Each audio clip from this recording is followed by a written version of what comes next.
Hey, Demon Smalls, a pooping pants.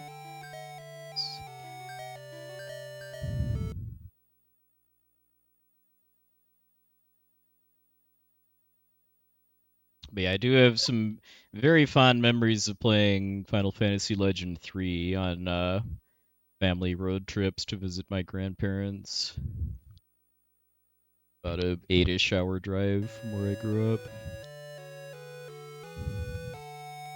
Along with Link's Awakening and Donkey Kong 94, as it's now called. The game's just called Donkey Kong, but it came to be known as Donkey Kong 94. One of the most underrated Game Boy games, in my opinion.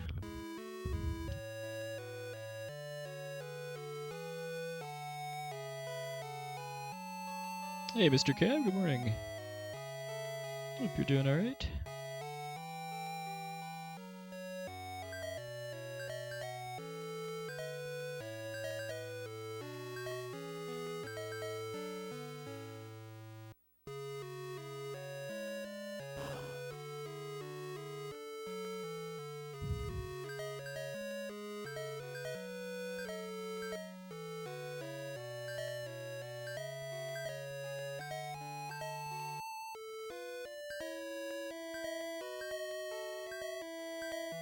Alright, the game actually let me perform the menu that time. Yep, that. We're not. It'll be a little bit before we actually do some monster evolutions, but we're gonna. Yeah, that's gonna be a pretty important part of the end game.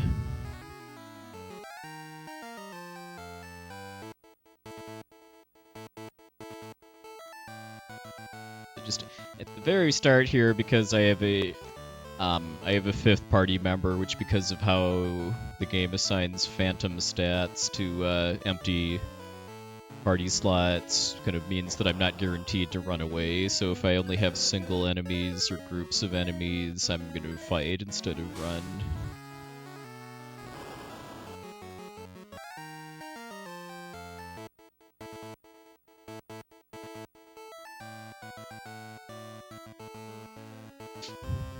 Hey, menu, that's what we're here for, right?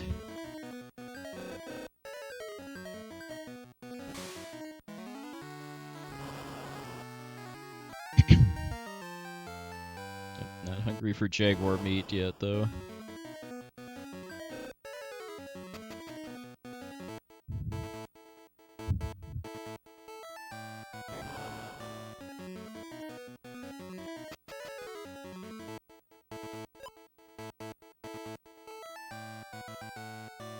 I do unironically like watching very well executed menus in RPG speedruns, though, like top level Dragon Quest runners impress me a lot with a lot of the menu work too, especially for like say like the final boss fight for Dragon Quest 3 Super Famicom, or it's not just executing menus purely by muscle memory. There's decision making that goes into it too, but yet it's all still like so buttery smooth.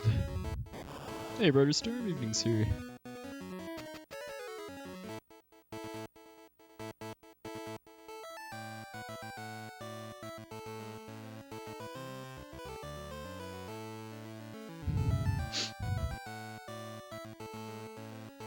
Oh, nice. Hope you enjoy the day off.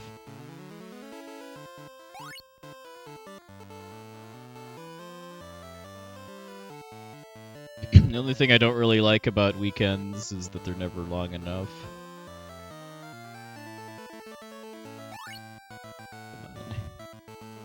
One thing I'm still struggling with a bit with this run too is the text, well, mashing in air quotes, because there's no mashing in this game. You actually have to hold the A button to make the text draw out at max speed, but some conversations have kind of pauses in the text where you have to release and repress the A button.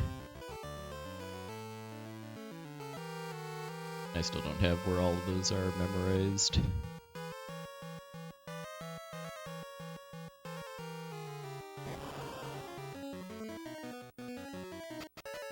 So now that Mr. S, or Sensei in the Japanese version, is pieced out and I don't have a fifth party member, I'm guaranteed running away from everything.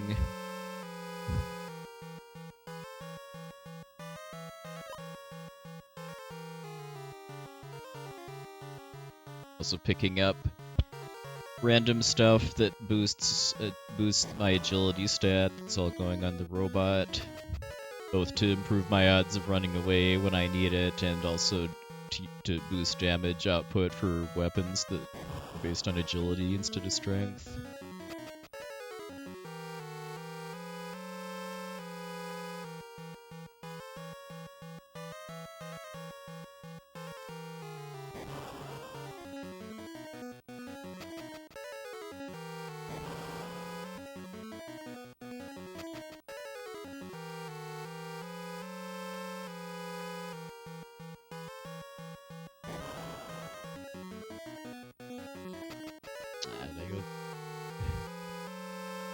I did.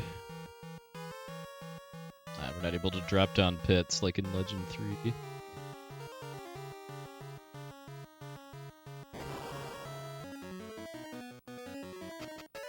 Hey, Tudor Gray, yep. Pretty high odds that after getting a better time at this game, we'll get back to Legend 3. And maybe even Final Fantasy Adventure at some point too, which is the last Square RPG on the Game Boy. So it's really a mana game instead of a Final Fantasy game, just like this is really a saga game. That's another thing about Square Game Boy RPGs that is just so fascinating too, how all four of them are called Final Fantasy, but none of them are actually Final Fantasy. Renamed that to try to get them to sell better outside Japan. Yes, Visions of Mana is coming out near the end of the month.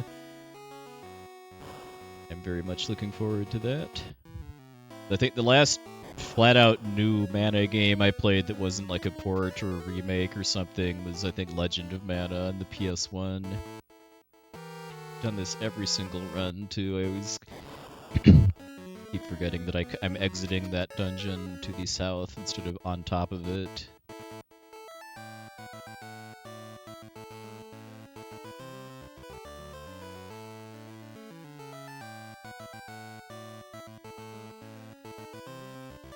Yeah, I haven't played the demo because I'm just planning to play the game once it comes out. The little bits of it I've seen, though, it reminds me pretty heavily of the Trials of Mana remake from 2020, which was very, very good. Yeah, well, Dragon Quoctopath 3, as I call it, is coming out later this year. Biggest thing about that I'm really curious about is how much new content they're going to be adding, because I know they've already teased that they're adding some content about Ortega, the hero's father. But given that they're charging $60 for a remake of Dragon Quest III, I really hope there's some meaningful amounts of new content added.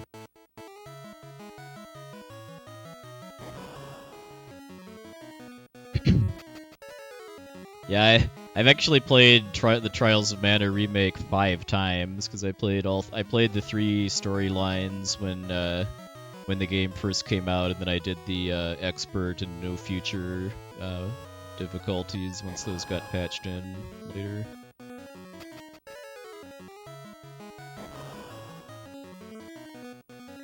I've toyed with the idea of learning the speedrun for it a few times too, but probably the most intimidating thing to me about that is that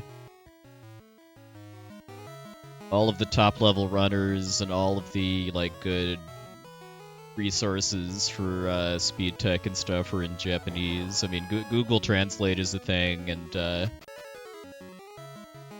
I've Google translated some of it well. It Google translates well enough to understand, but that's still just a bit of an intimidation factor. There aren't really people I can just conveniently ask for help and stuff.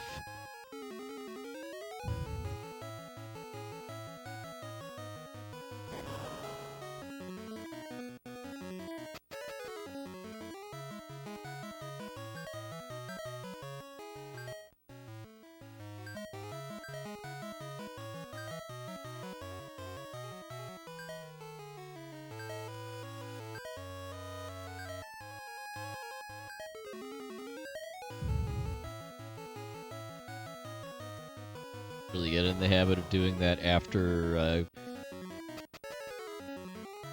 getting the first set of Magi.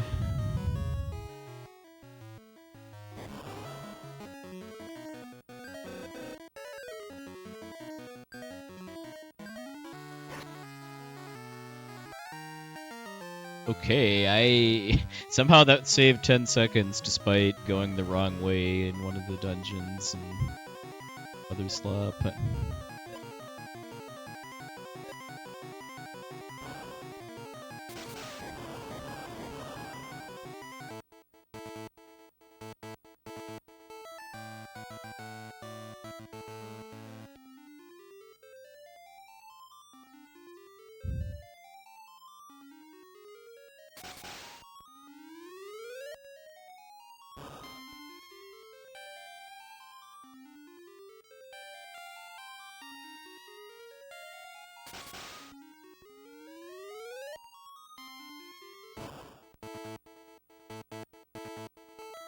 Mikey, we'll be back to do some invasive surgery on you in about 15 minutes or so.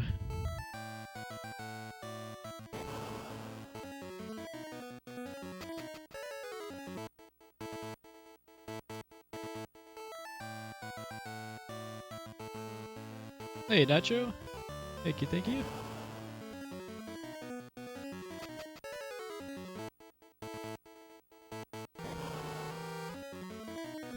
Got a Flex Beetle waiting for us right inside the tower.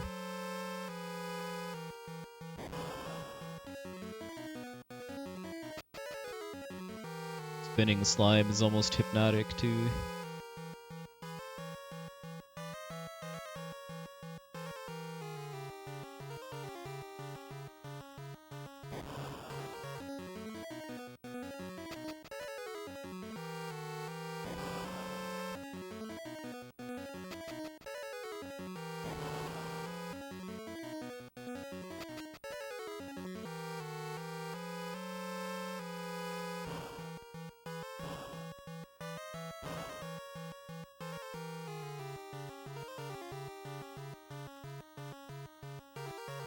One thing I do definitely like about somewhat shorter, by my standards, runs like this is actually having time to do multiple runs in a stream, and therefore not be too concerned about slop and mistakes and stuff in the first run. Well, the second one will be better.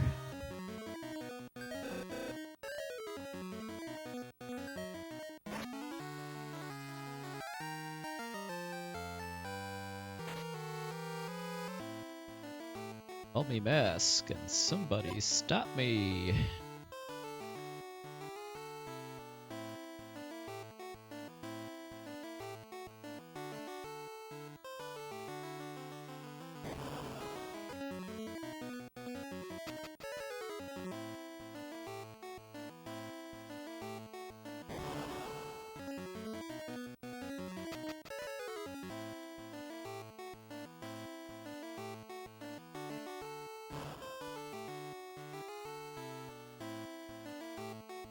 Hey, yes, granted.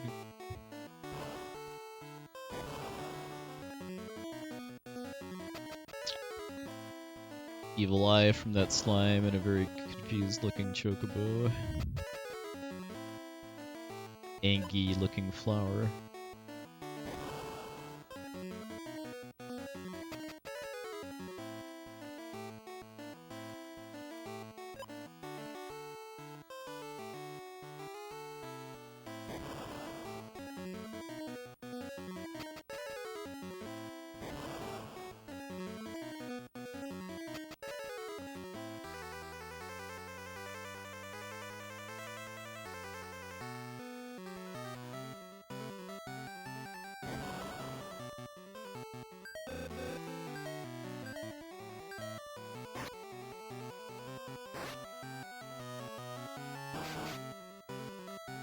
Good.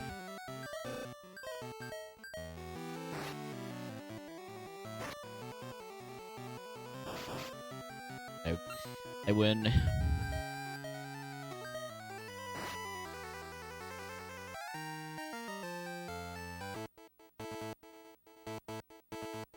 It sure has like a flame breath attack or something. If he does it on the first turn, that's bad. Well, that's Ashura, who's a recurring character in the Saga series. I love, too, that he gets progressively demoted for incompetence, too, because he's the next to last boss of the first game. Oops. He's the first major story boss in this game, and then in the third game, he's just a flunky for another boss. Hey, Rocco, thanks for luck. Thanks for the raid as well.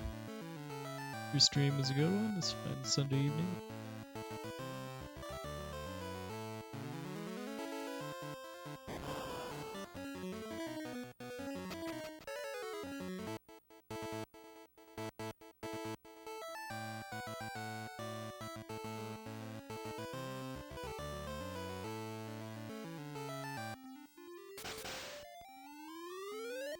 Yeah, that sounds like a very good thing.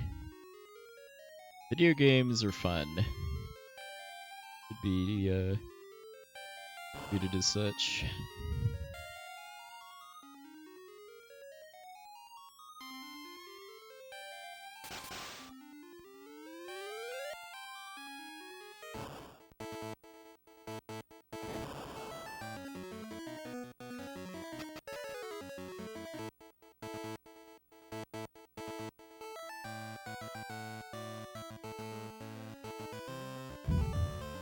Hey, Dad. That's a fun thing. It's a nice thing to say to your dad, too, that you haven't seen in a long time. Remember me? Your daughter?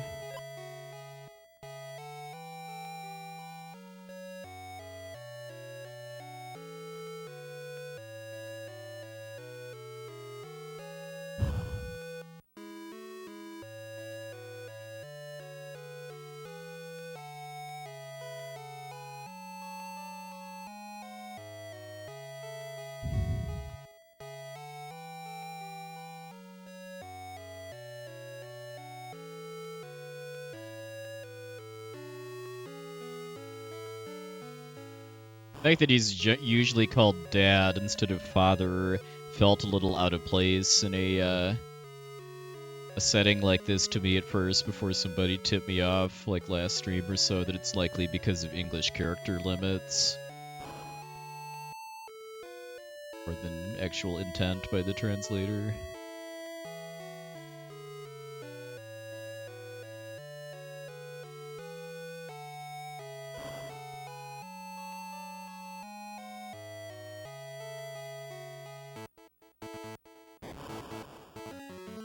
Zero-step encounter there.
Swag here to sell for cash.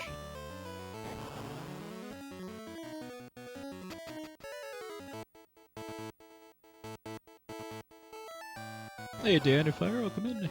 Look.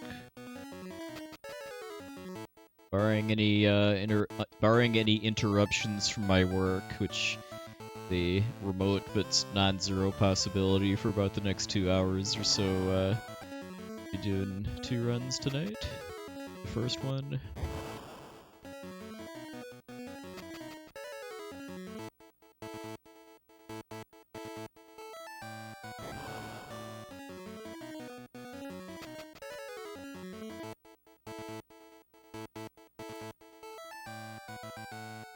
Yeah, I was on call all of this past week, and it ends at midnight Eastern time tonight.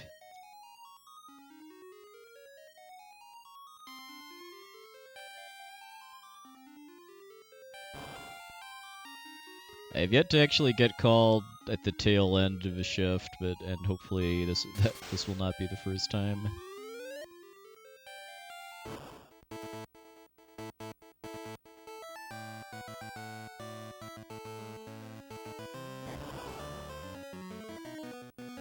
I do business IT.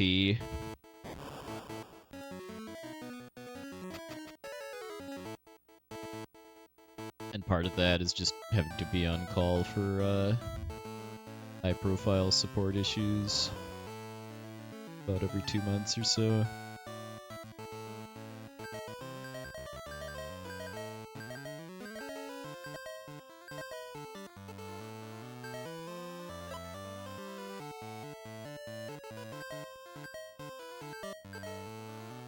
But is now packing some pretty major heat.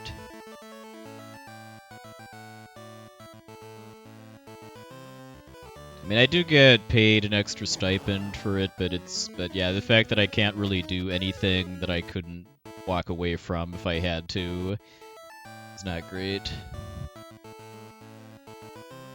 Yep.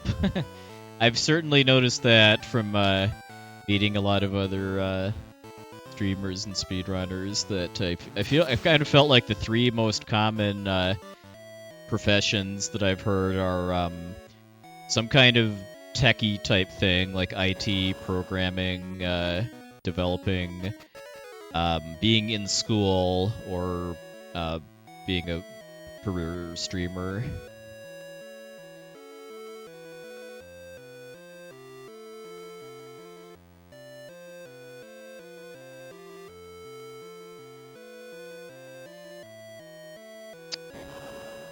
Wrong finger.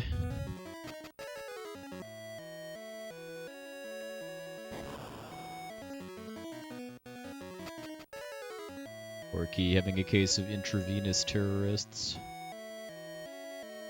Yeah, actually, I really enjoy the fact that just kind of what I do on a day-to-day basis changes over time as technology evolves. Like, I've been in the field for over 20 years now, and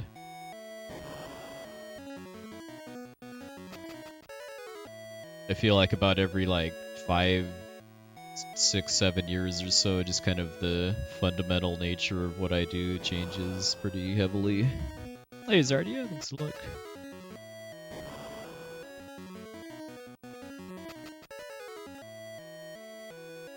Yeah, Coolahan. I don't envy people trying to get started these days, and pretty much anything, to be honest. It's just the job market just doesn't feel as beginner friendly these days as it did when I graduated from college.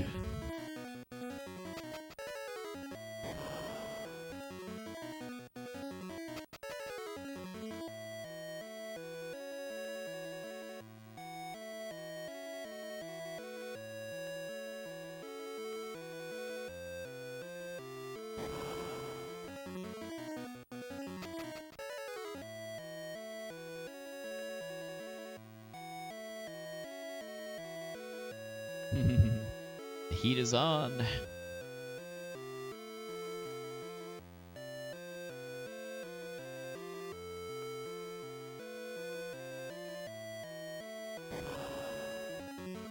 With the mostly anatomically correct art here.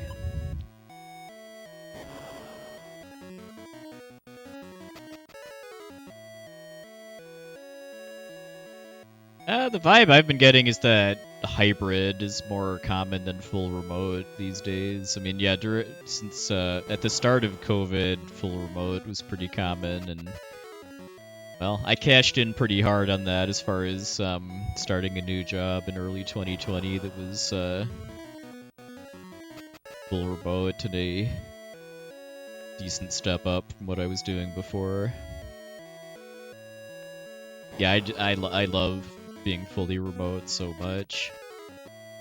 I love not having to commute. I love being able to just go to my kitchen for lunch and not have to worry, not have to go out or pack something.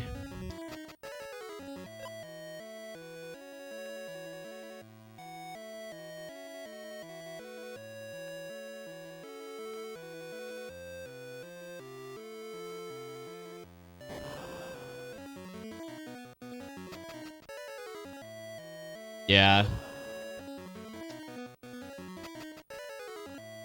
The only people that I really ever hear like being really gung ho about going back to offices or management.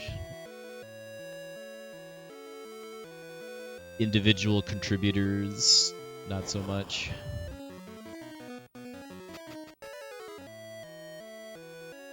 That's one thing I do like about being fully remote too. Is I'm kind of I'm evaluated based on my work as that I deliver, not really on like having a boss watching over me actively.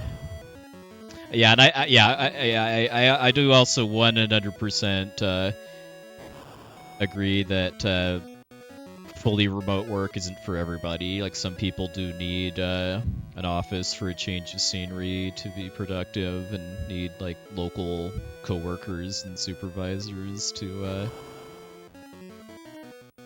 stay focused.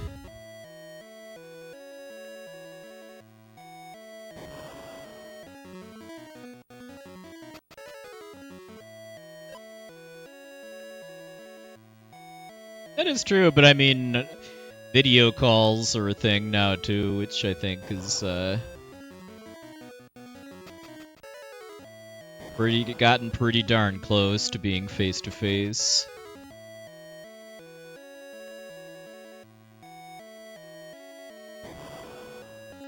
Yeah, Diana Fire. This doesn't make a ton of sense to me too, because I mean, Ashura's monsters are in here to get the Magi and kill Key in the process, and we're here to get the Magi and not kill Key in the process. That's gonna work somehow.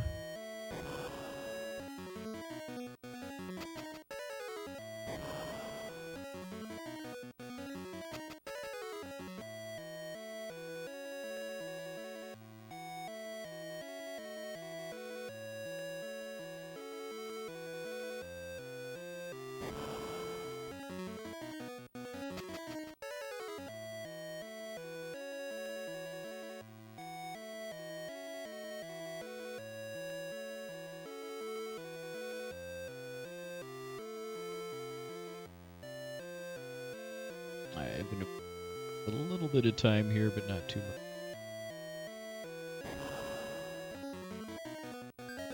Yeah, I goofed up. Oops. Well, I say that, but for some reason I thought I had a fifth character.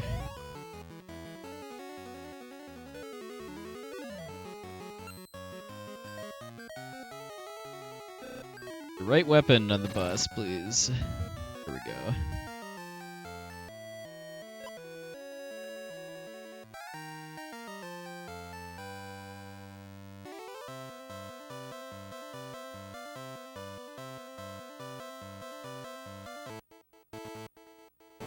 Yeah, that makes sense, Arendon. I mean,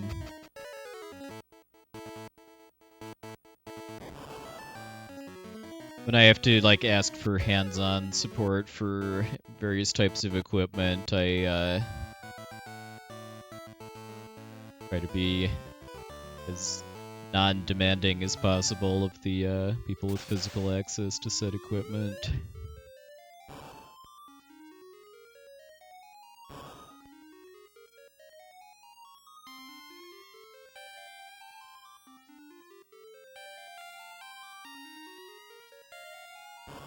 Hey, Kurto back. Thanks a look.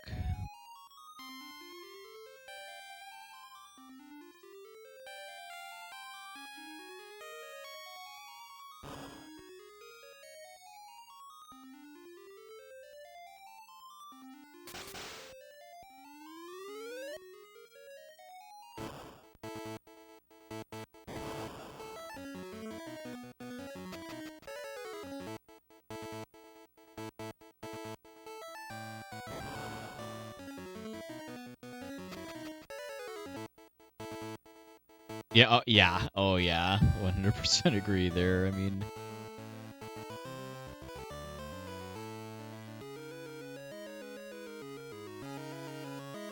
very, very, very grateful and privileged to have a relatively stable job right now.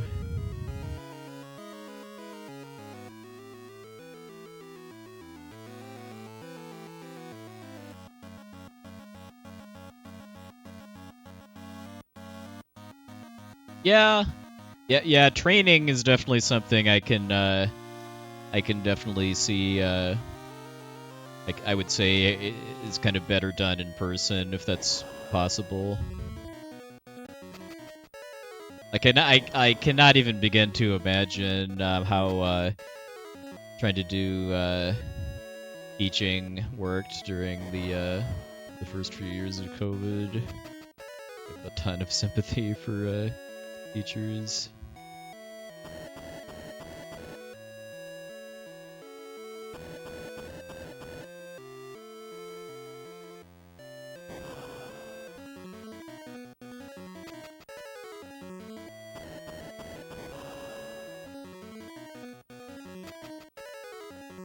And again, boo from the first game there.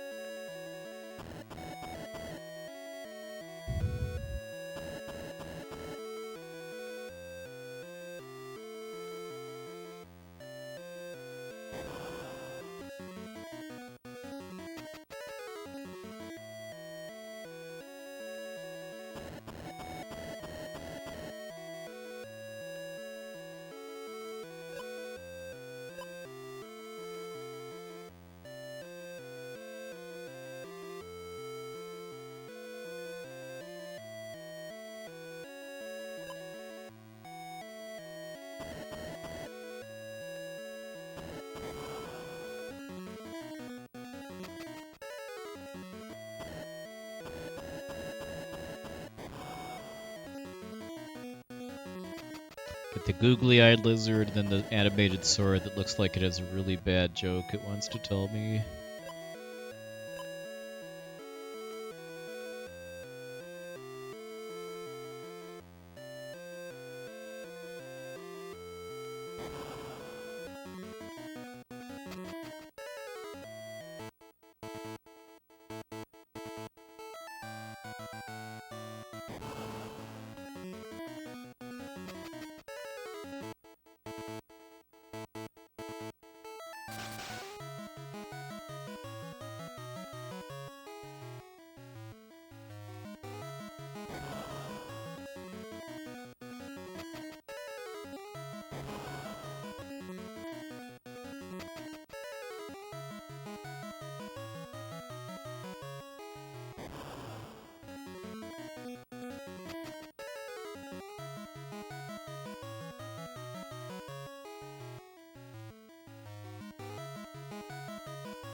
Ah, okay, it's like a service manager type thing. That sounds pretty cool.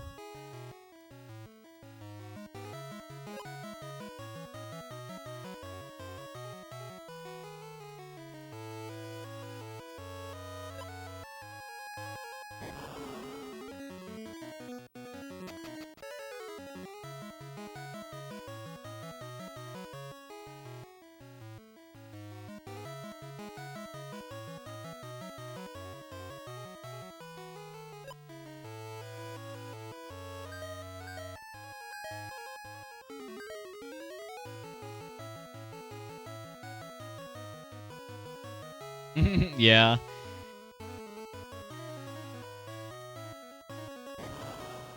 I'm still a little morbidly curious whether the moving floor pattern here looked better or worse on an actual Game Boy screen as opposed to on a TV like I'm playing right now.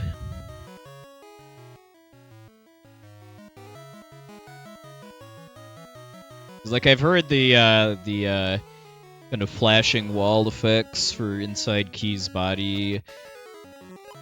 Kind of look nicer on a on a smaller Game Boy screen than a larger TV.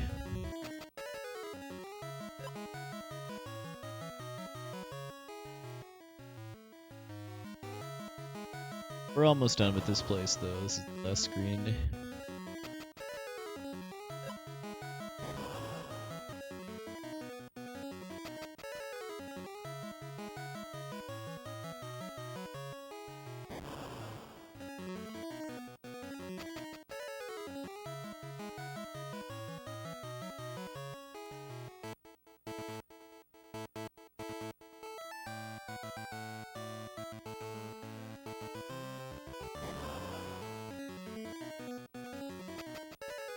Yeah. Yeah, that's definitely a thing for quite a few older games, that they were the sprite work was designed around you seeing it on a not really like in pixel perfect sharp quality like you would in like a modern TV or emulator.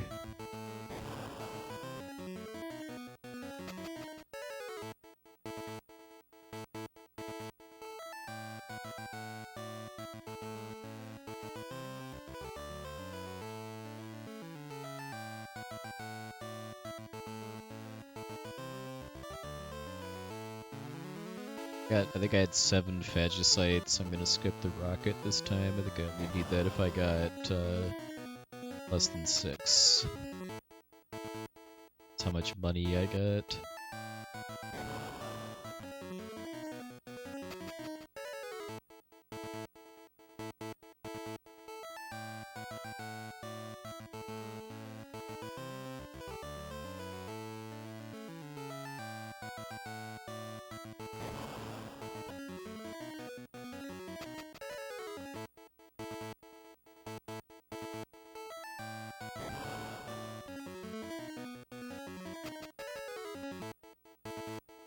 Alright, well, thanks for the luck, thanks for stopping by. Hope you sleep well, and hope the next week is good. Especially with recently massively shortened commute.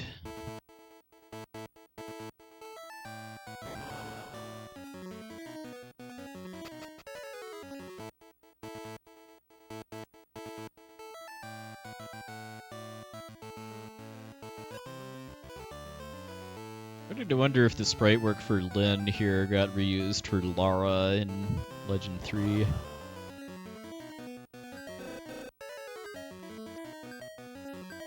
Gonna be a gold. Nice.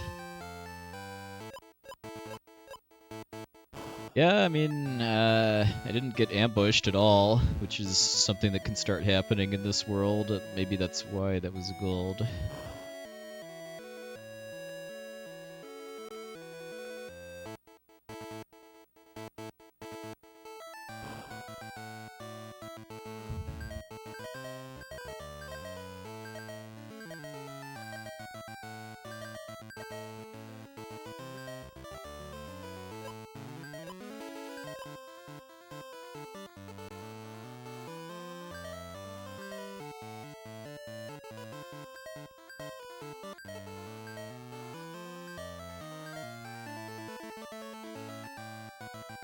Hey, Droolbite?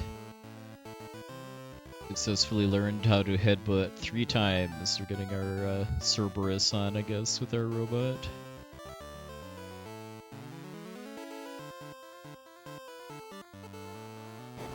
Yeah, the deal with robots, by the way, is that their stats are completely based on what pieces of equipment they have, and they can equip a lot more stuff than humans and mutants as far as the number of slots they have, and all of that determines what their stats are and how much damage they can do. For the glitchless speedrun, we use a build that just jacks up the robot's agility as much as possible and then use agility-based weapons.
Unfortunately, we pick the moment when the Guardian base gets invaded to go visit.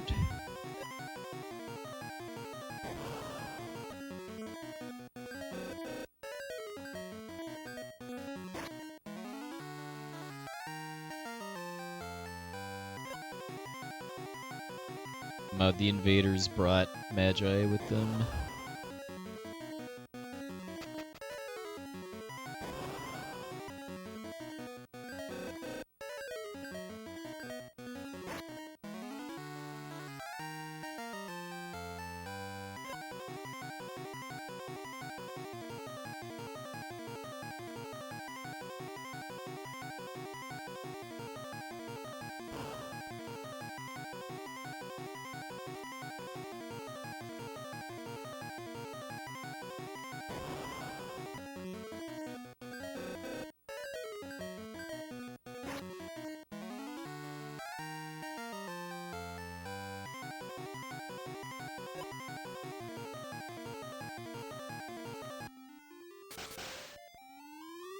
Finally, some more chill music.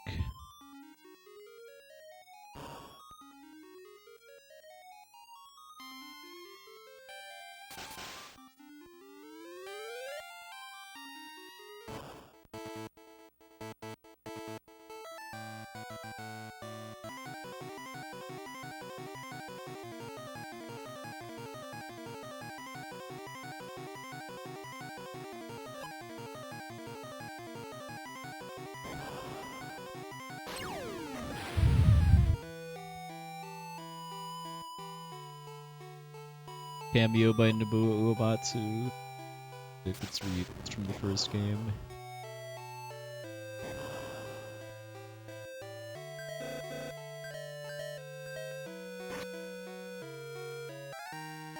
Ooh, another gold. That was probably just mostly due to not getting very many encounters in the Guardian base.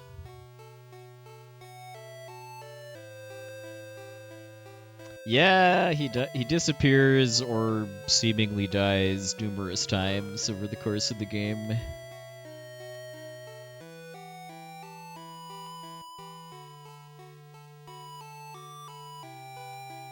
I don't know if they ever quite explained how he survived exploding right there. How he survives the end, when he gets when he gets injured badly by Apollo in the end makes more sense.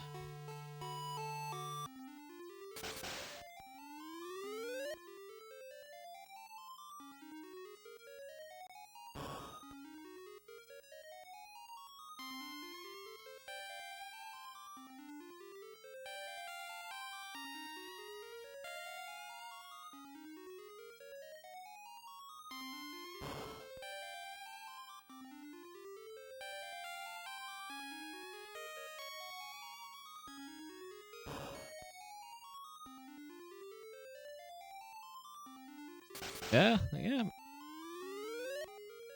I mean, ostensibly the Heart Magi is in WarMEC's dungeon in the last world, but wouldn't put it past him to be kind of holding out unless that he has his own copy of it or something.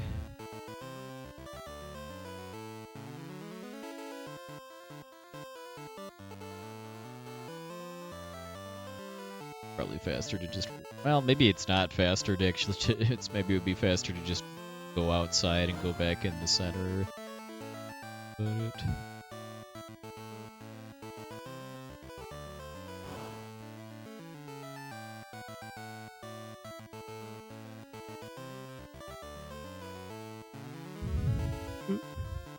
Fix my notes to remember how to take these conveyor belts the correct way, because I always keep screwing that up.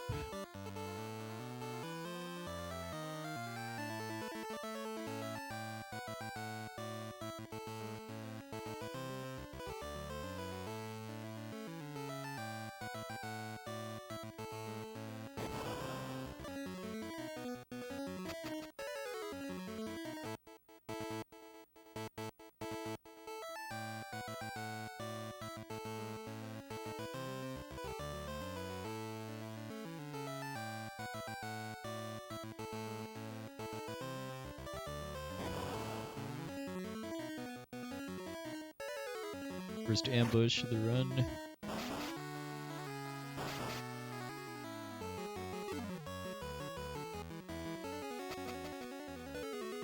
Kind of in the near the end of when we actually can get ambushed, though, because once we get the Watcher evolution and Race World coming up next, we can't get ambushed anymore because the Watcher has the like alert ability. It's some passive ability that prevents ambushes. A caution, actually, I think is what it's called.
Chest I'm skipping is a trap.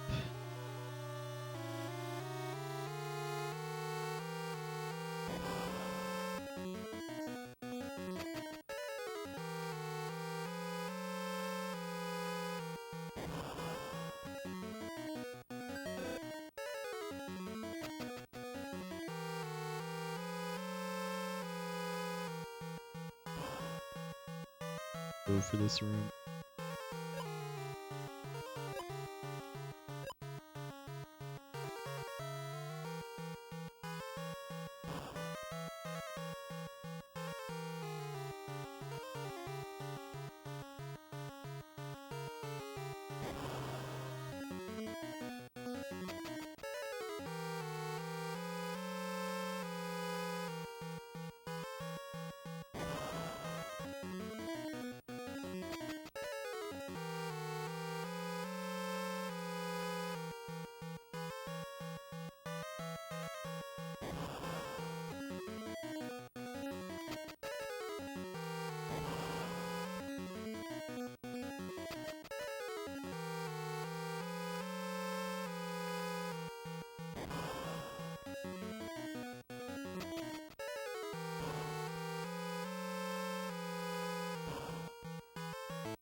Off to the spontaneously appearing volcano.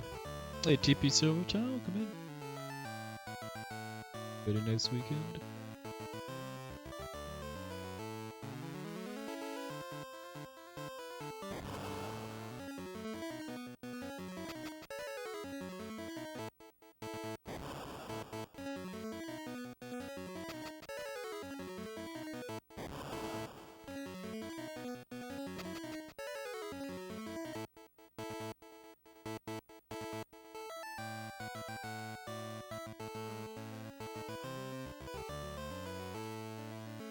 Totally do. Yep.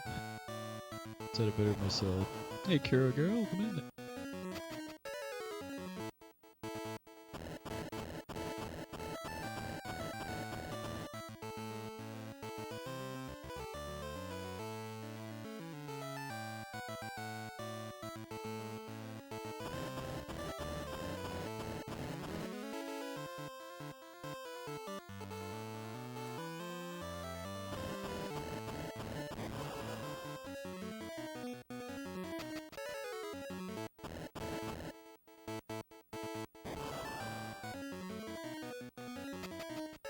Literal fish out of water, as I call that. That's great.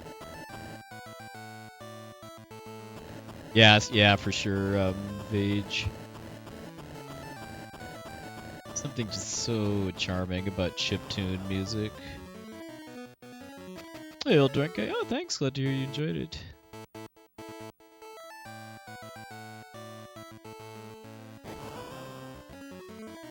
Certainly wasn't the fastest run I've ever done of Lufia 2, but it was certainly tons of fun. Pretty happy at the amount of money it raised for charity, too.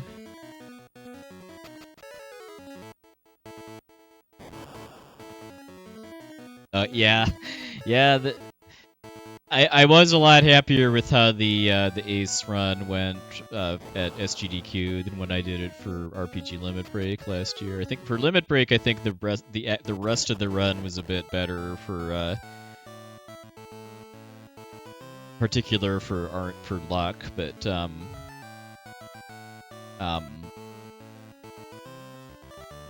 was happy I got the Ace on the first try.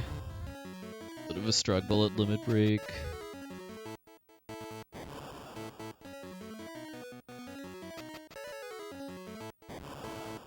AMPK, will come in.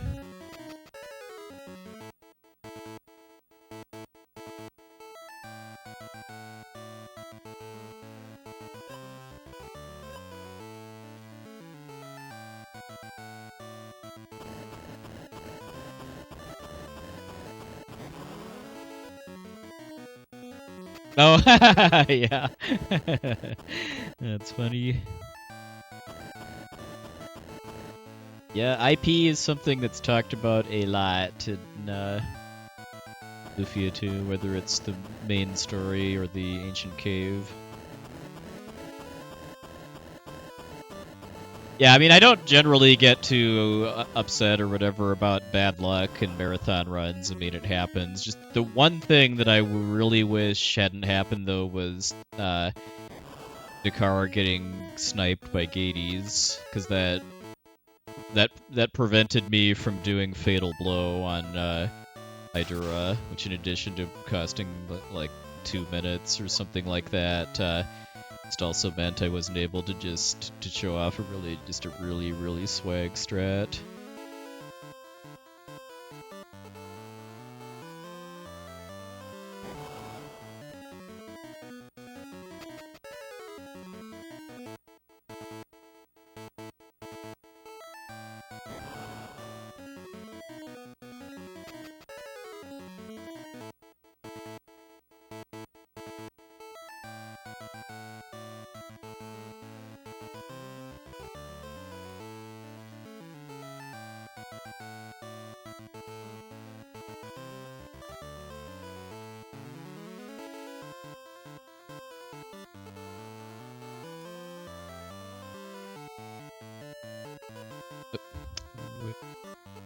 I do want to go in this way.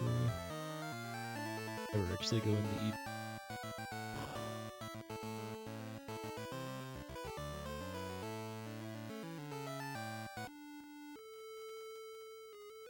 I think I had a death to Venus in my PB, so even though there were some movement mistakes in this split, if I don't die to Venus, I'll probably still save time.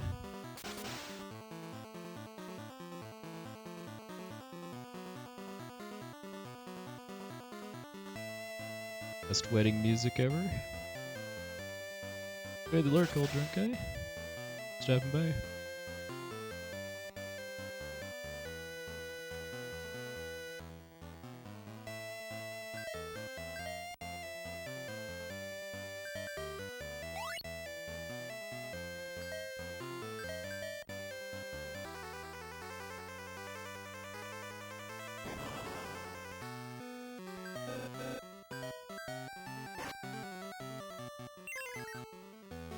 Dirt.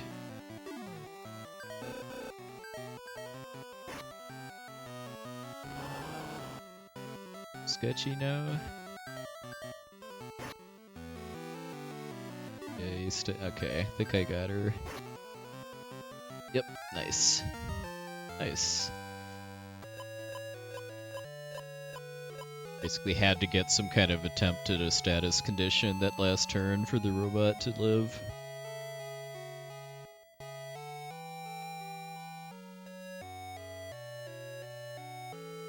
Well, it's definitely a good feeling to be ahead going into the Watcher split, just because, I should say, going into a bad Watcher split, like my PB has.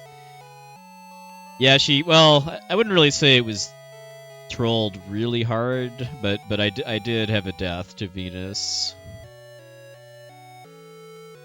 last week, so yeah, I was almost guaranteed to save time if I first tried it.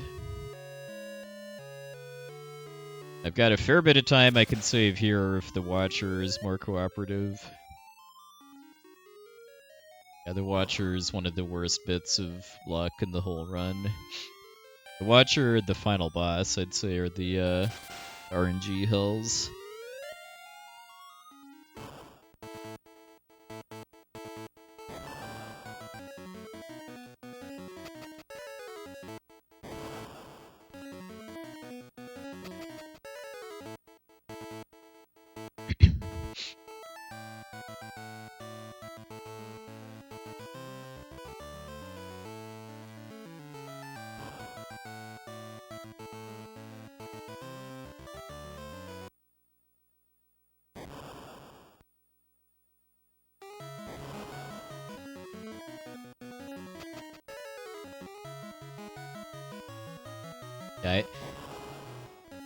I didn't play this game as a kid, but I've heard plenty a horror story about people getting stonewalled by Venus.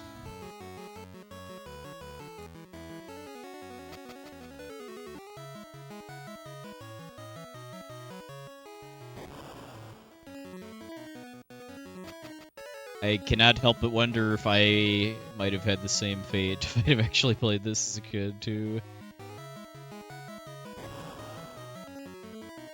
I think the main reason I was able to successfully beat Final Fantasy Legend 3 as a kid is because in that game, if you don't understand the monster and robot evolution systems, you can just choose to ignore them and level up your starter humans and mutants instead.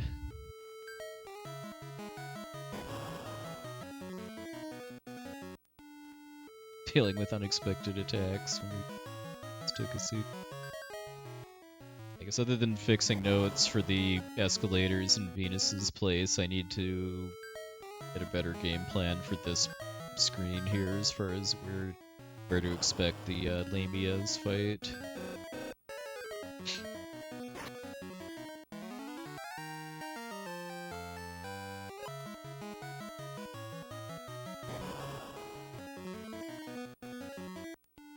Oh no, I did. Yeah,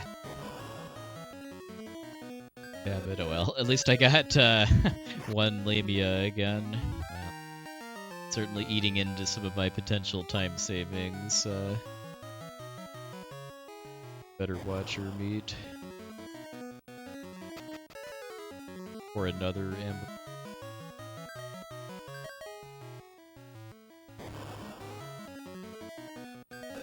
Got two Watchers, so I don't need to...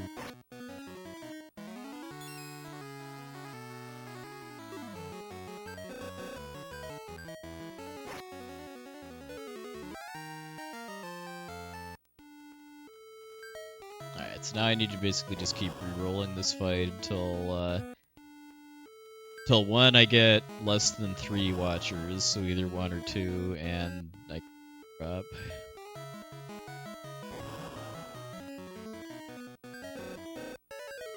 Not know what the odds for the beat drop are, but it feels like it has to be like 1 out of 4 or worse.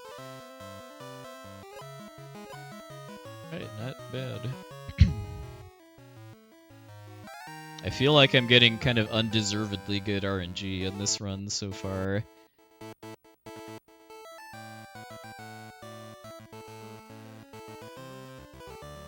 There's not a GBC version of this game that I'm aware of. The only other version I know of is a remake that was in the Nintendo DS in Japan.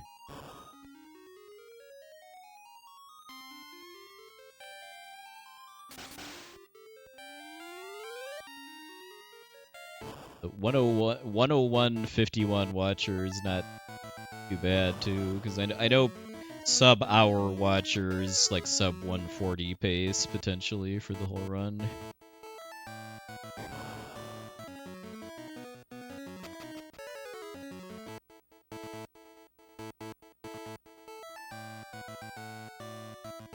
Reason why we struggle to get the however long it takes to get the watcher made is that our baby dragon that's been largely dead weight so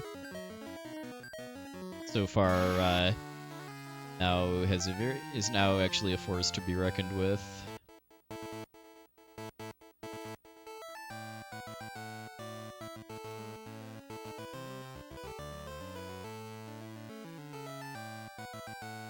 It's actually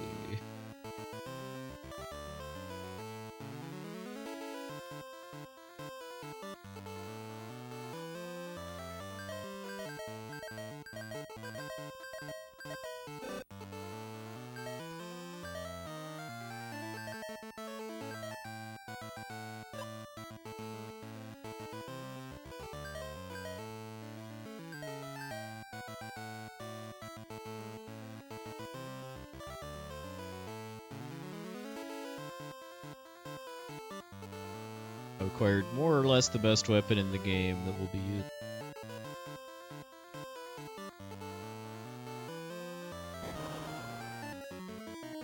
Yeah, that's something just I've really come to appreciate about the first two Final Fantasy Legend games, that for being as old as these are, the fact that you can do speedruns of them without ever needing to grind, and that you can actually get overpowered too. Like, traditionally in speedruns of very old turn-based RPGs like this, there usually needs to be some kind of grind at some point, and it's generally just going to be grinding enough to barely scrape by against the final boss or what have you, and not the case in Legend 1 or 2.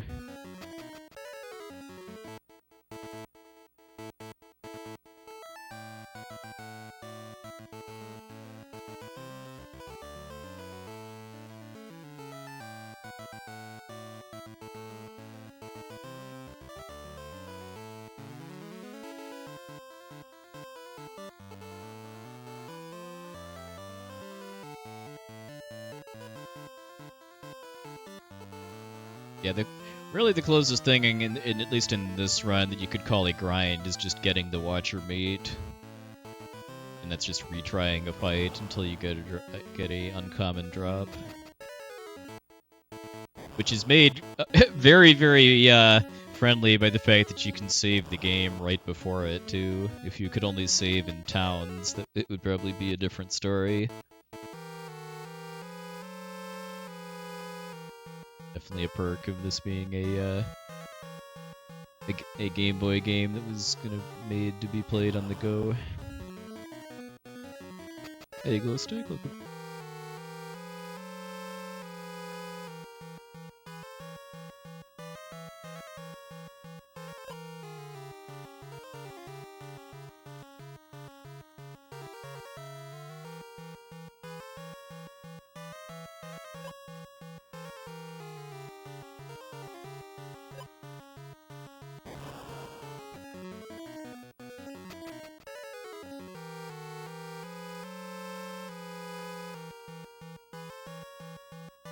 Chip is full of bananas. Oh no.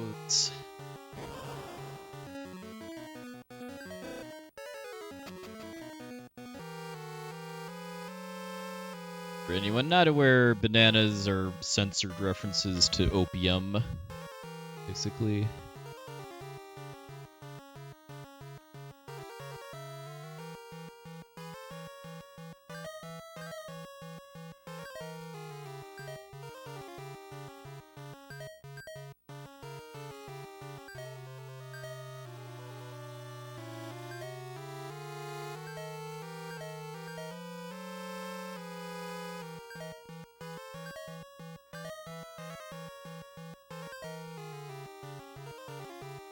Somebody please think of the children. It's potassium is a controlled substance in this world.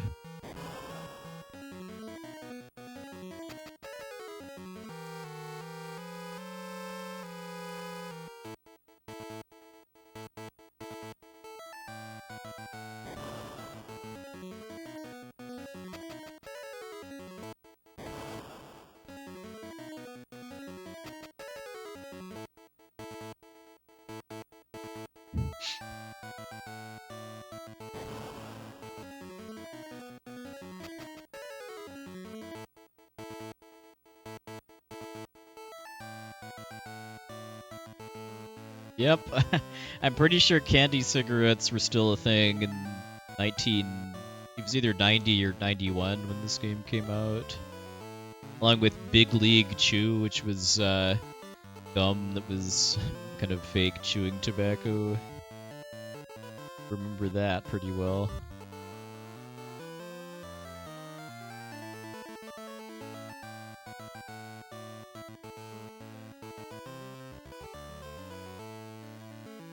No. Back to her.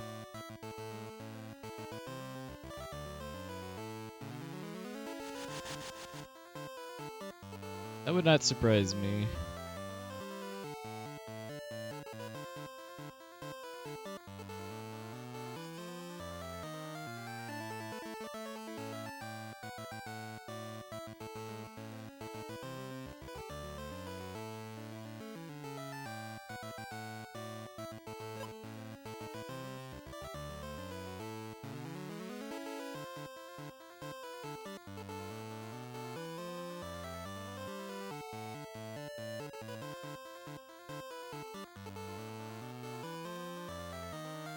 Grape gum.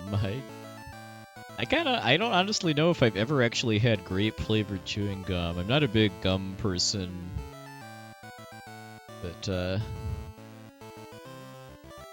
occasions that I do have it, it's hard to think. It's usually just some kind of fairly generic, like mint flavor or something.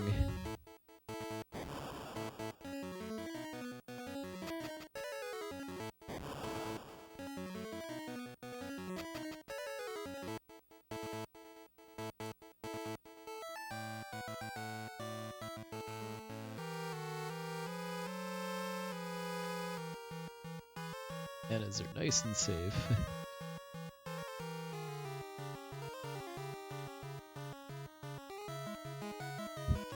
Robot playing our theme music alerts them to our presence.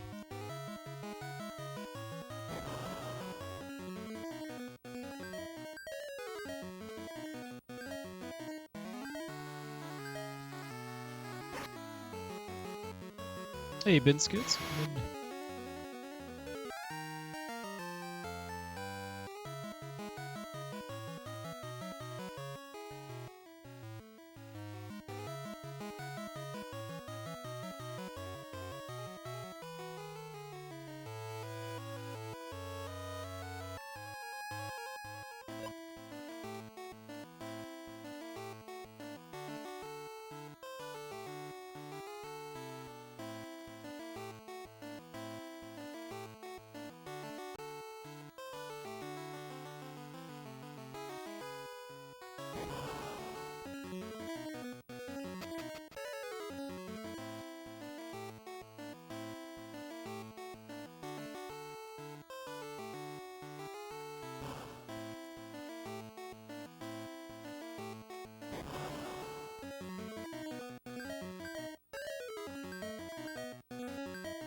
Gate Guardians fight there.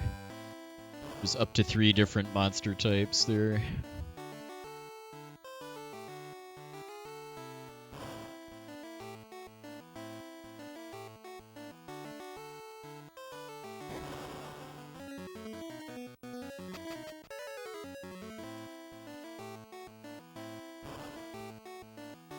Oh man, I I feel like it's been multiple decades since I last heard about Warhead candy.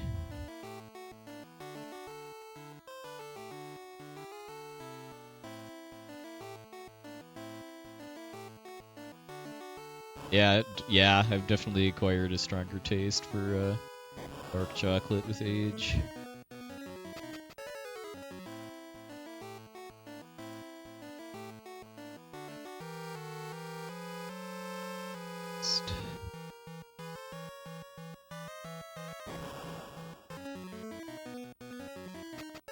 So I forget if it was one or two unrunnable fights that my PB got in this castle. I do not remember which floor the unrunnable fights can start on, but it's a few floors in.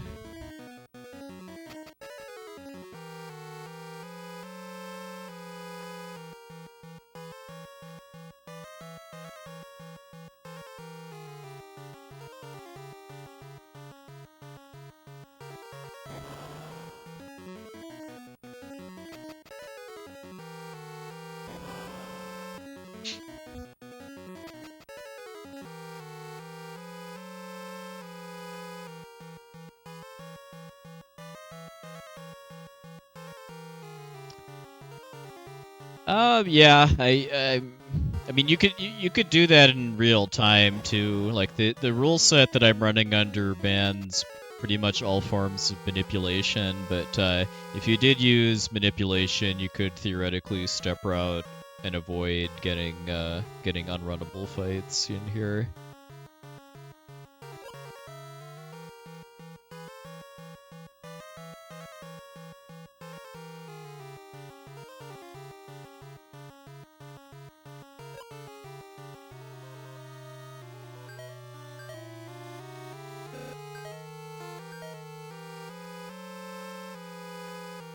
Well, I didn't get any. Well, the string of undeserved good luck continues.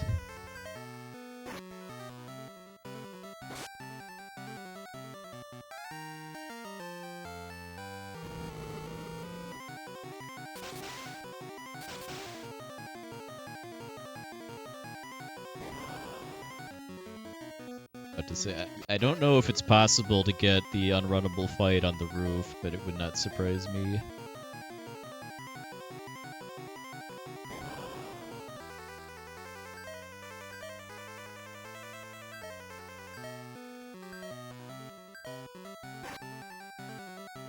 Sadly, the Dolphins just get to watch carnage unfold.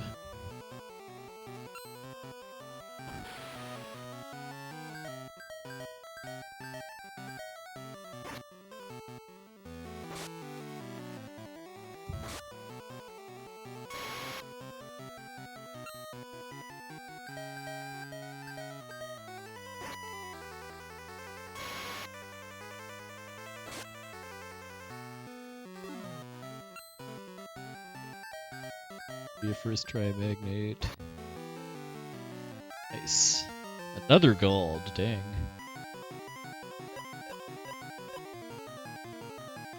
I feel like I owe that largely to the lack of unrunnable fights, and also getting a gate Guardians fight with only one monster type in it too. Yeah, sub 145 would be pretty hype.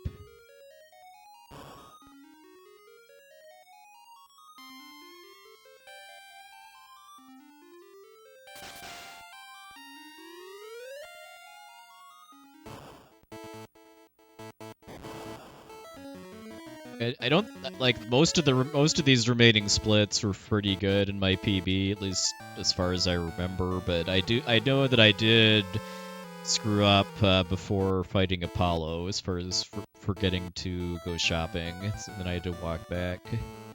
Nope, we are just getting the Pegasus Magi and then piecing out.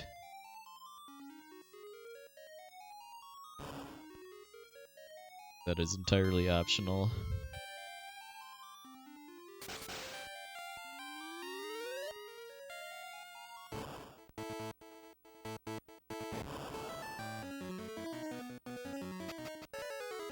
It's a monster type that's just called simply Killer.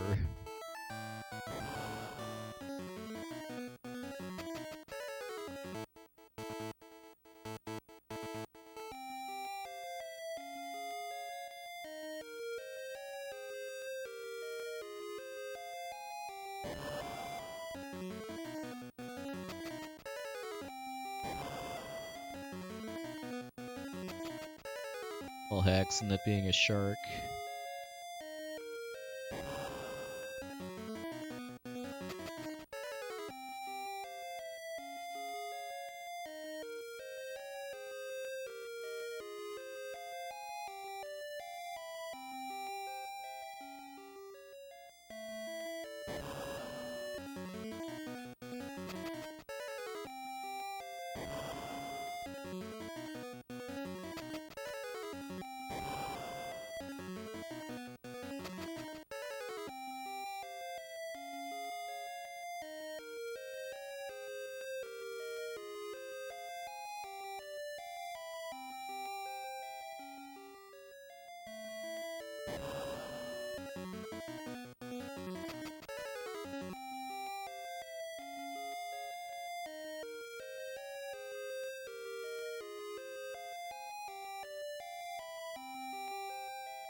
Suboptimal walking routes here, but nothing too painful.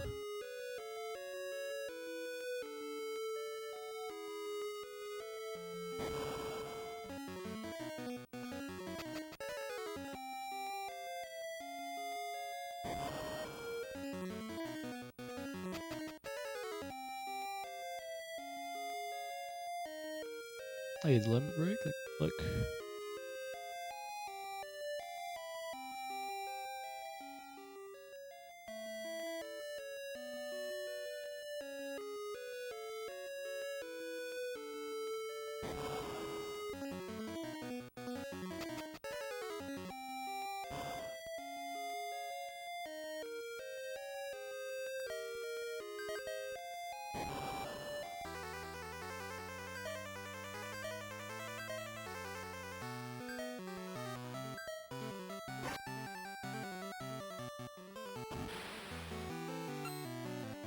First turn.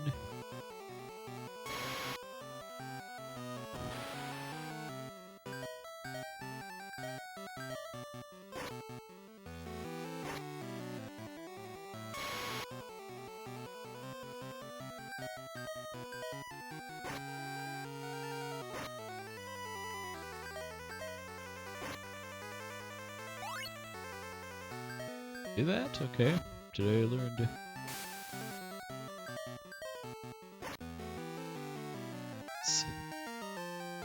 We didn't get meat glitch too. If one of Odin's flunkies, the Sleipnir, drops speed, then that erases most of the money from that fight and causes some issues later. Yeah, that was a little nail biter, but we got him first try at least.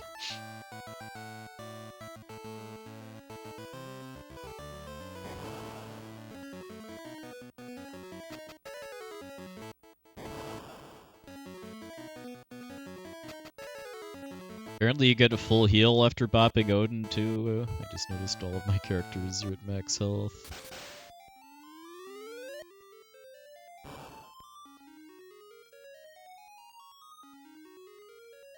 How they just the robot being so low on health might matter on next fight.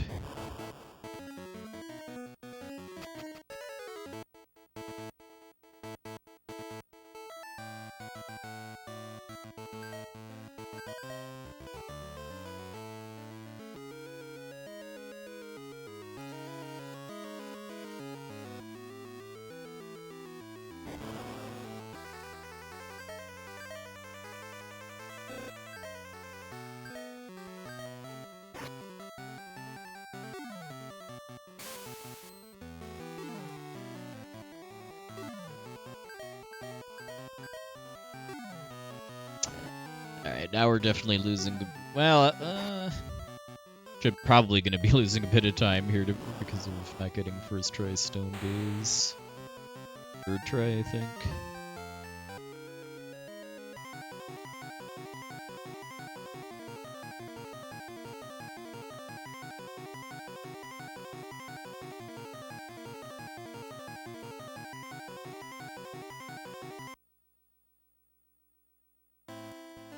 Our dad somehow survived exploding.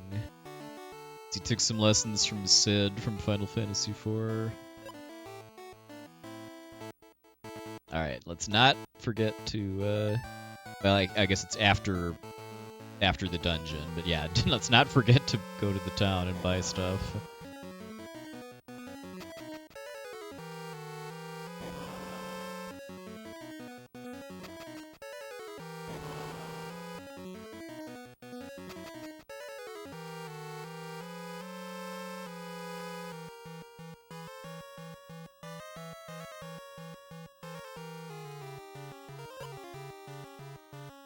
Some karate out of the chest.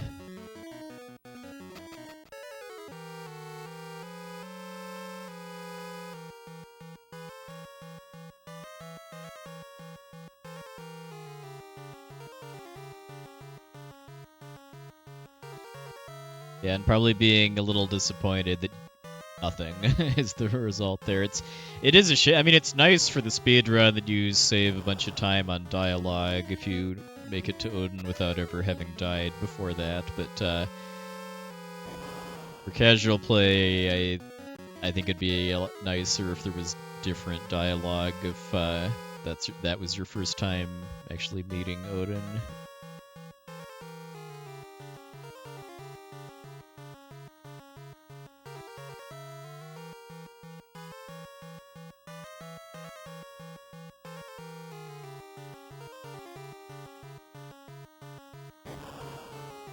Hey, word Mal, come in.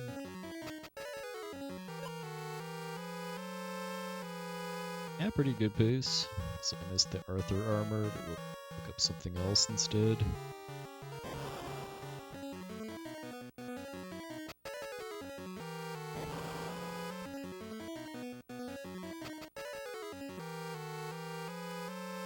Got a nice lead, but I also don't really have a lot of opportunities left to save time, that I know of at least.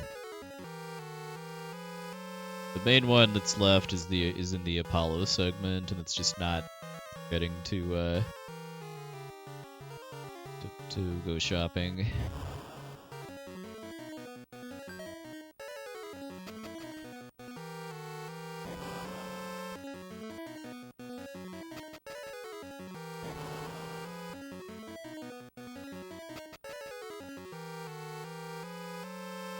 Yes, it was, actually. My PB was the one I forgot to shop before Apollo.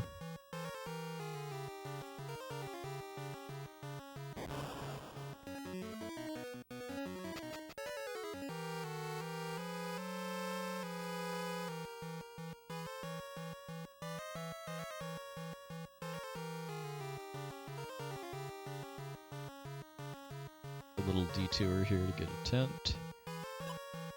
Oh, or a nuke bomb, I guess.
Let's try on warp.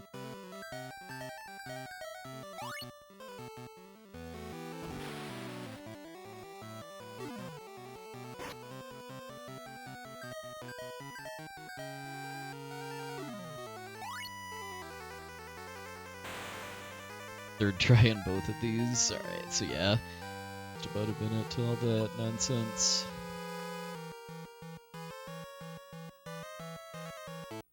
Now we shop. And by doing so, we save time on Apollo.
I never watched Beverly Hills 90210, but it was one of the few zip codes other than my own that I knew at the time.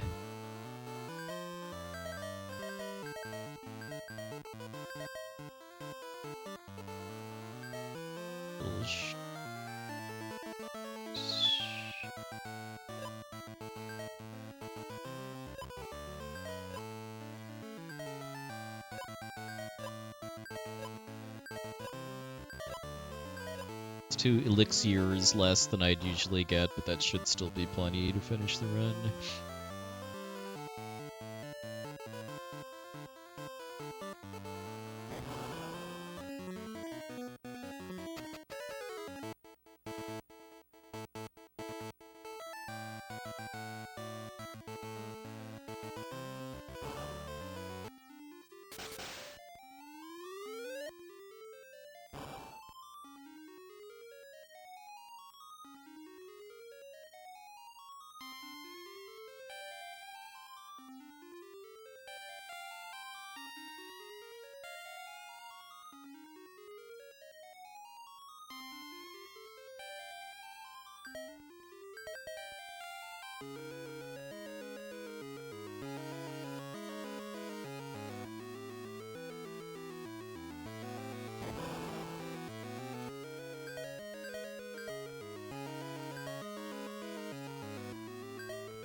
Hey, EX Tech, come in. We're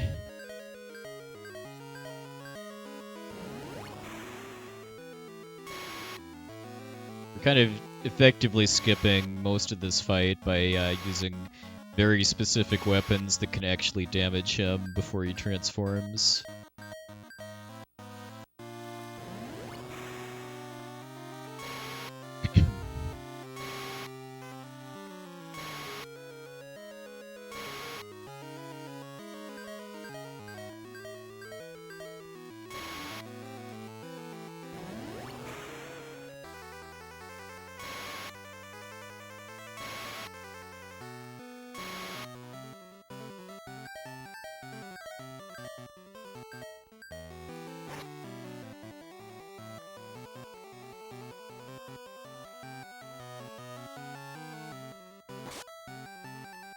Dad did not get hit there, so we are good. I mean, it would be good either way. It would just be a little slower if Dad got attacked there.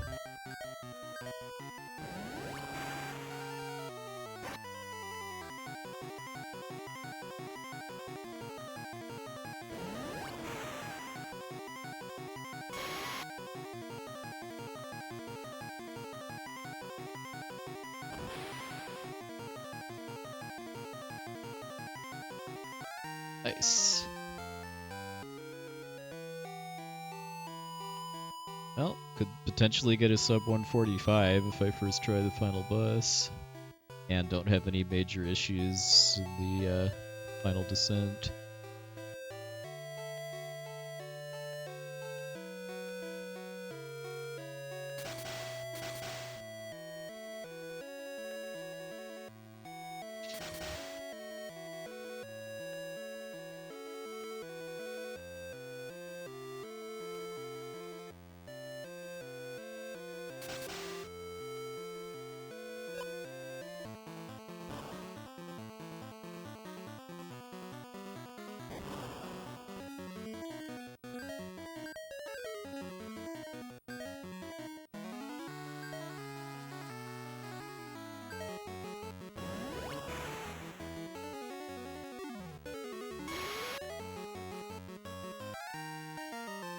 Right on. Yeah, I never really thought about that, but yeah, maybe ISIS is just kind of using the same micron technology we used to go inside Key's body earlier to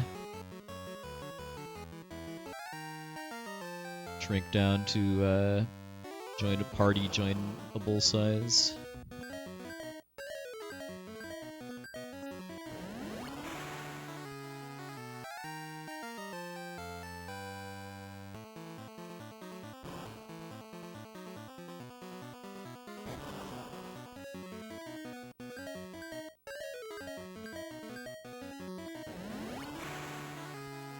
That is true. Maybe she taught the giants how to do it.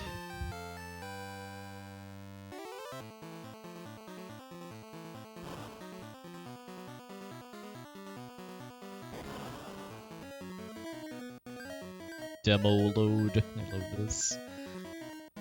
Supposed to be Demon Lord, but they couldn't quite fit that in.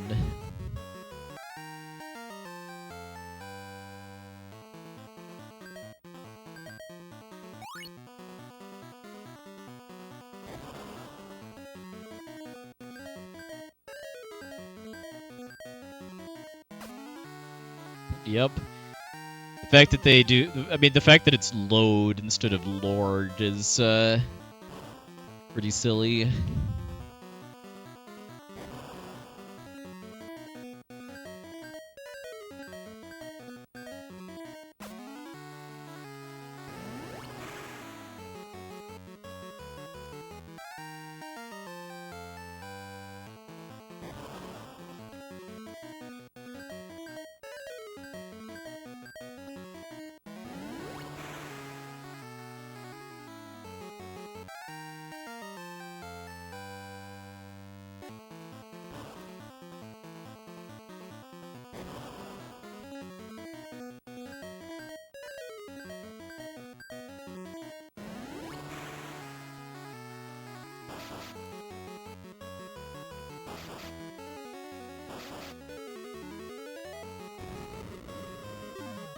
All of them survive. That's kind of...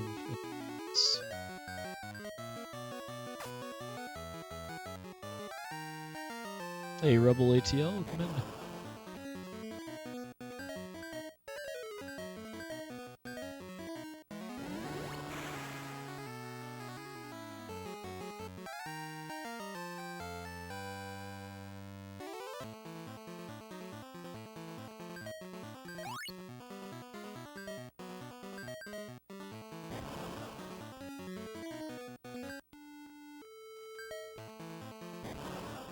Two or fewer Tian Lungs. I don't really have a single favorite game of all time, but it's very, very high up there.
How nice is...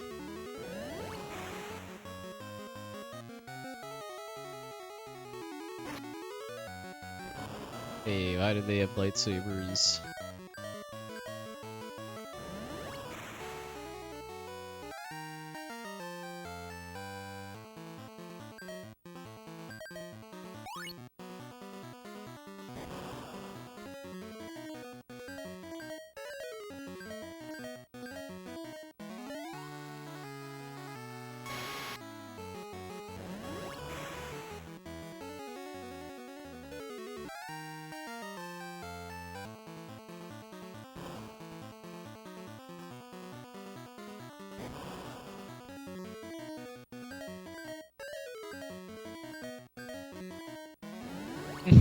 Yeah, I think it was Anatolo, a Dragon Quest runner that runs this game too, that had that worm face as an emote.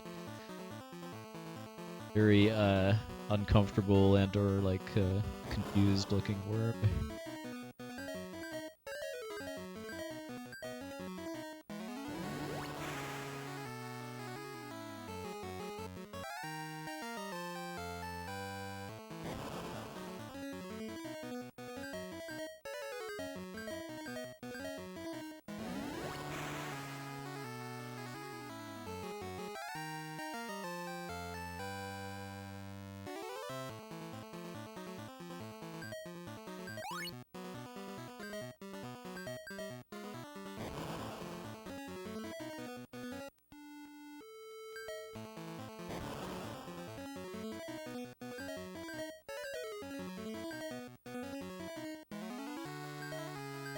Hey, Land Zero, come in.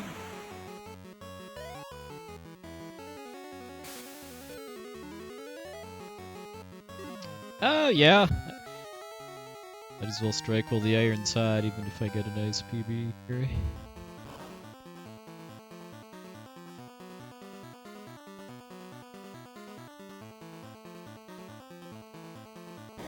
How do I feel about the PC Chrono Trigger runs? Not having done one myself, don't really have a strong opinion. It looks, in several ways, like a more difficult run than the SNES version, both because the RNG is a bit more actually random and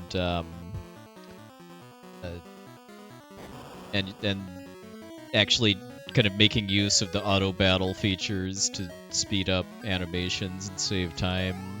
It's like having to constantly turn it on and off to speed up animations without making your characters do things they shouldn't looks kind of difficult.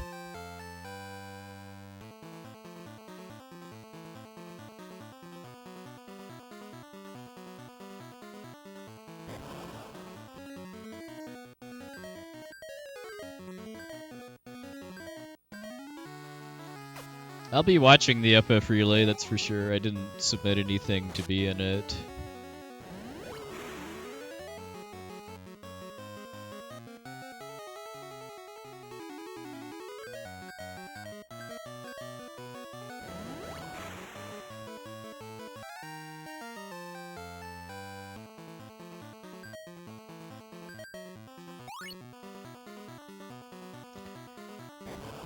Not really. I mean, Haniwa is actually the only encounter in the final dungeon that's possible to run away from. So in some ways, finding Haniwa would actually be a good thing.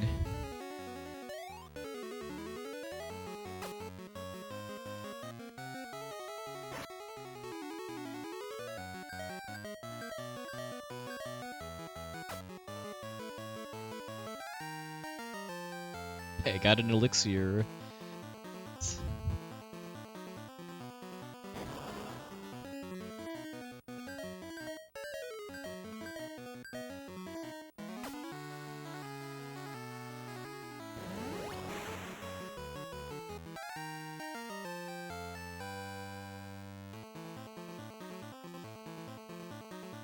Alright, come on, Arsenal.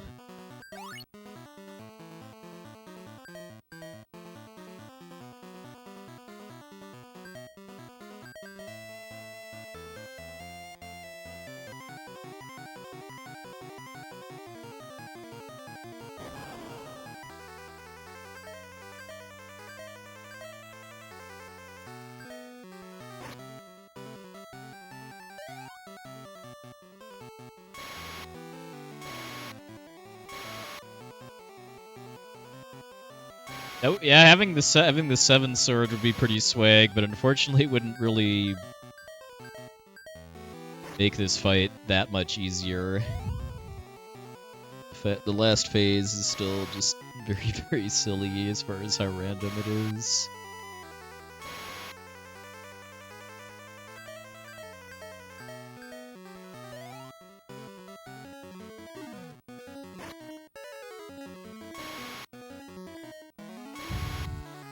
To have the humans still alive this late in the fight.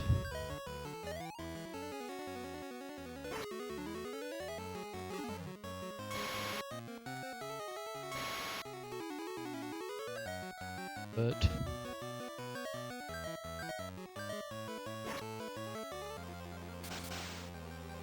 probably should have done that a turn sooner.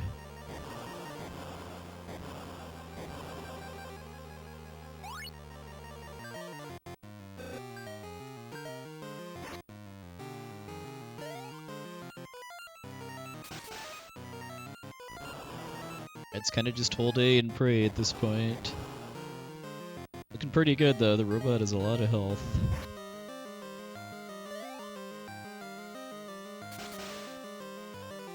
Might have it next turn. Really, really badly trolled. Ooh, that was a high roll.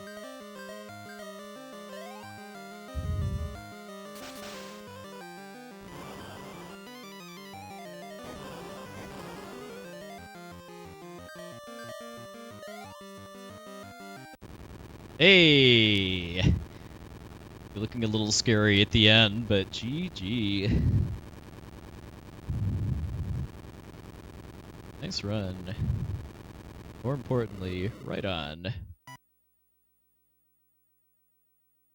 Well, like I've said several times, I feel like this run was carried by some kind of undeservedly good RNG, which I'll do a recap on after we're done pressing buttons.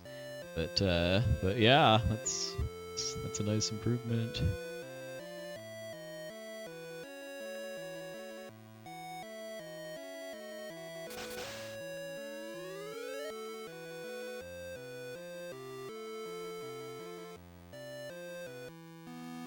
Alright, so a lot of gold here, but I mean, keep in mind too, I have not been running this game that long. Like, how many total runs do I even have in Live Split? 14? Okay. But yeah, the start, I know I had a navigation error in the Relics of the Ancient Gods, which will cost a bit of time. Ashura's segment was alright, and then inside Key's body, I used the wrong weapon with the robot, because for some reason I was thinking there was another character in my party or something. So I lost some time on the Phagocyte, and I think I had a movement error at some point around there too. But then, yeah, then after that, I mean, just other than just some movement issues I really need to clean up, like in particular with the escalators and entry points and Venus's castle. I don't really remember anything too problematic after that. Like, yeah, I think the fact that I saved that much time on Dunidus is likely due to no ambushes in Apollo's world.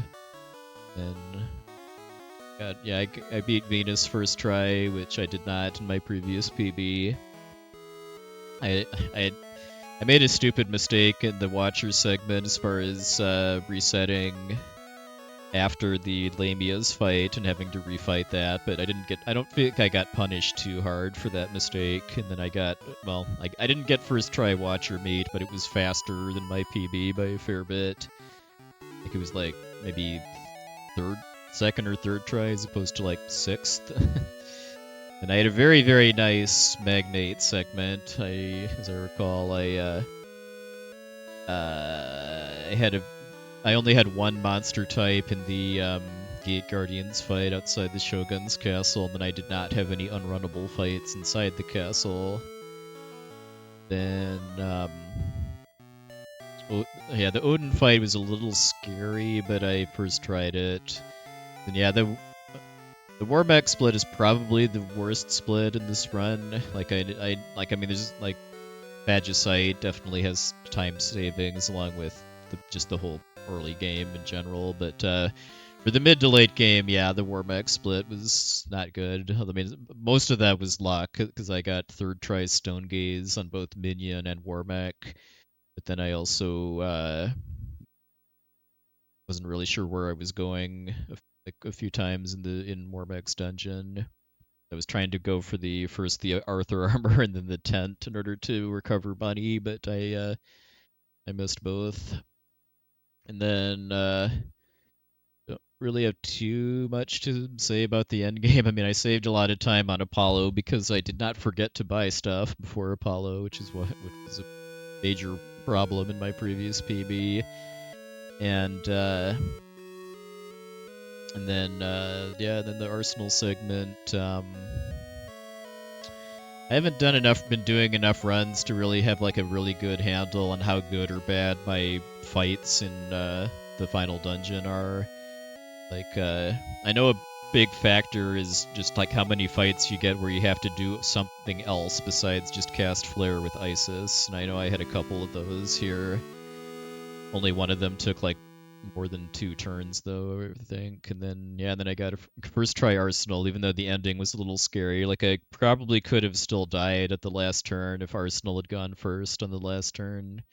I remember it doing like 600 damage to the madam there. So if it went first and got a high roll there, then I would probably be dead.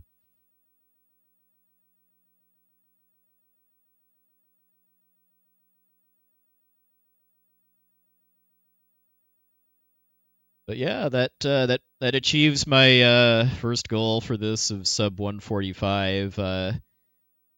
Um, we're not done yet because I mean, even though this kind of hit my first goal for time, it did not hit my goal for gameplay quality as far as just making silly mistakes here and there due to rust/unfamiliarity. So definitely gonna stick with the plan to continue continue doing runs and hey, maybe see if we can push closer to a 140 or better.